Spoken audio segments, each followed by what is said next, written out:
Okay, we're going to make alder cone syrup. And I promise these are from an actual alder tree. I was corrected on my last video. And they were like, that's from a fir tree. I don't care. It's cone syrup. You can use any cones. It smells like pine, but anyways, these ones are really, really good. But I can only find them when they're dry because I don't know. My alder trees just are too tall, I guess. So I rinse them off fairly well. You want to keep the little seeds, which help give it flavor. You'll see a bunch of little seeds in there from the cones themselves in with it. Now this one gets a little dirtier and nastier than the other one. But again, we'll layer like usual. Sugar, cones, sugar, cones. Now the difference with this one is I always add a touch of water. One, it gets the sugar going there because there's no water in dried cones, for one. I rinse them off because I don't want all the dirt and nasties, although there still ends up being dirt in there, but we'll get to that later. So I add, I don't know, you use your best judgment. You don't want to fill it up with water. You just want to drizzle a little bit of water to start dissolving the sugar from the top, and it'll continue from there. And the sugar will start dissolving on its own, and any of the moisture that was left in the cones from you rinsing it will come out. So I didn't get a whole lot of alder cones because they weren't quite dropping from the trees yet. If you can get green ones, awesome. Do green. Much easier in my opinion. You do have to watch them a little closer because anytime I've tried the green ones, for some reason they like to ferment on me. And I don't know. So I do the dry ones. Ends up tasting absolutely amazing. Apparently in my last video, when we did the other cone syrup, I did not tell you what we used it on. We use it on pancakes, French toast, some marinades, what else? I cooked a big old brisket tonight, and I poured a little on there and rubbed it in, and then put my seasonings on it because we're back in town for the moment.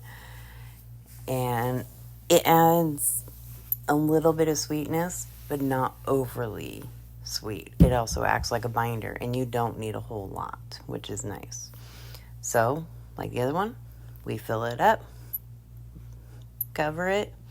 I was trying to see how it would do on its own here. You want the lid snug. You still want it to breathe, okay? And you can see the sugar starting to dissolve, but again, I added a little bit of water. This sat for a month, and there you go. I only added maybe not even a third of a cup of water. And so here we are.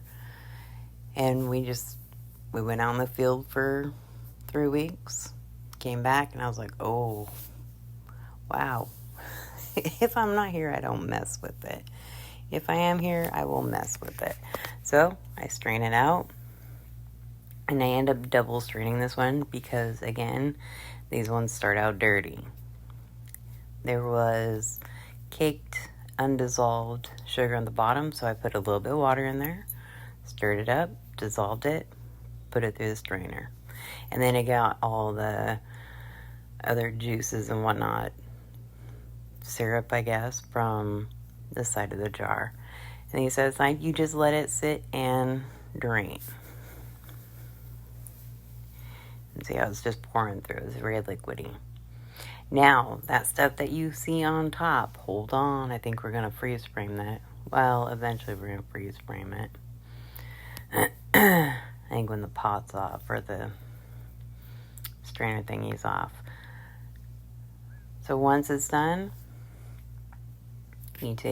make sure your cones are all done dripping, and you throw your cones in the garbage. Not a big deal. Easy peasy. We are good. Sorry, I'm cleaning up as I go, and I tried to make this video as fast as possible. Now I turn the stove on. For me, it's about a 5, so medium heat. Now, you see all that stuff floating in there? Hold up. Yep, you see that? It's pollen. Scared the ever-living hell out of me this time because I thought it was mold. I was like, what the hell? But it didn't dissolve. It was almost waterproof. And then I realized it's the pollen. Yeah. See, now all that pollen's in there. Which, again, this would probably help if you had allergies. You know, like how honey helps if you take, like, I think it's a tablespoon during the winter of local honey. It is supposed to help with your allergies the following year. I did that with my son who had allergies. And then I allow it to cook. I record the whole process and then sped it up like 5 times. But you can see all the steam coming off. That's water. You're basically going to boil the water out. And you're going to get it to whatever consistency you want. I did not get it to the full-fledged syrup consistency I like because, again, I was in a hurry. But you can always go back and reboil it. That's not a problem. It is so cool to watch that. And I just keep stirring because, again, look at that spoon. They're dirty. I ain't gonna lie to you. They're dirty. I learned how to do freeze picture thingies in here. That's pretty cool. Could you do this last step that I'm going to show you before? You probably could. There is no set, you have to do this, other than how you extract the flavor. And this is a really, really dark syrup, like maple dark. But again, these have the coolest flavor profiles. They're not what you would think. So the other pine, well, I call it pine cone syrup. The other cone syrup, my grandbaby calls it Christmas syrup, and she absolutely loves it. So this year I made sure to get a good amount so that they can have their own jar. Now I end up running it through a coffee filter. That's another reason I didn't do it for super long, because again, you can go back and boil it again. When it's at that really syrupy consistency, it doesn't like to go through the coffee filter very well. So if I was thinking, I would have done this when it was in the cone stage, because look at how nasty a spatula is. Part of it is syrup. Part of that foamy stuff is the pollen and I guess just dirt, because you can't get all of it off. So then at the end I was like, okay, I'm gonna squeeze it. I needed to run to Costco, y'all. Okay, I had things to do. I was trying to be efficient. That's just dumb of me. I really should have waited. But we're only in town for a certain amount of time, and there's only so much I can show in videos and do while I'm here. And then I have my nieces, auntie, let's do this, and I'm trying to spend as much time as I can with them. So I apologize if my in-town videos are definitely lacking anything. I really am trying to spend as much time with my nieces as possible and the grandbaby. So I started squeezing it. Oh, dog just busted in the room. And then, of course, while I'm doing that, come on, dog. And I'm just gently doing it. And I wanted to show you guys all the dirt, grime, and whatnot at the end. But leave it to me. There we go. And I was like, oh, all that crap went in there. So I lost some syrup. It's alright. It's fine. So I threw it away, cleaned up my mess because, of course, it dripped on the way to the damn garbage. But, again, it's fine. No worries.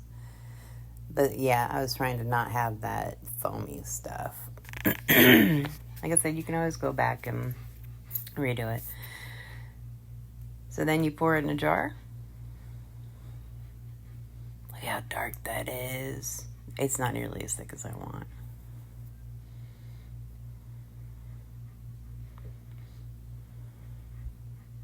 Then my sissy comes in. Here's an energy drink. I don't drink energy drinks, but I drank that one and oh my gosh, I was wired. I think it was an Alani. And then you're going to put a lid on it. But you're going to wait until it's cool. I hope you make it and enjoy.